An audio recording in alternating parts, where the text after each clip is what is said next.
तुम्ही गो ग्रीनला जर रजिस्टर केलं तर तुम्हाला MSEDCL ई बिल पाठवते. तर ई बिल मला आलेलं आहे. माझं गावचं बिल आहे. याच्यामध्ये मी जास्त वापर करत नाही, त्याच्यामुळं बिल 150 रुपये फक्त. मी व्ह्यू परत एकदा ट्राय करूया.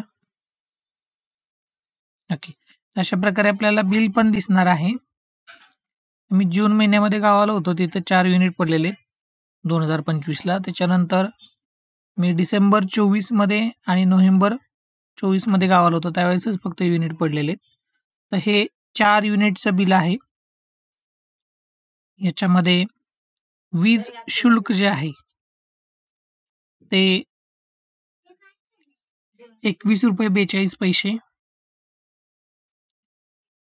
याच्यामध्ये स्थिर आकार 128 रुपये.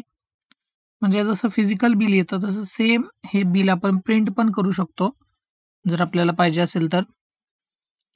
0 ते 100 युनिट मध्ये सध्या वीज प्रति युनिट 4.71 रुपये दर सुरू आहे. जर तो तुमचा 101 क्रॉस केला आणि 300 पर्यंत असेल तर तो डायरेक्टली 10.29 रुपये दर होतो. आणि सगळ्यात महत्वाचं की गो ग्रीनचा डिस्काउंट कुठं जमा केलेला आहे, तर इतर आकारमध्ये वजा 10 रुपये हा तुम्हाला हा जो डिस्काउंट आहे हा आपला गो ग्रीनचा डिस्काउंट आपल्याला इथे मिळालेला आहे. जो स्थिर आकार आहे हा 128 रुपये आहे. याच्यातून जर 10 आपण वजा केले तर आपल्याला असं समजायचं की 118 रुपये हा स्थिर आकार पडणारच आहे.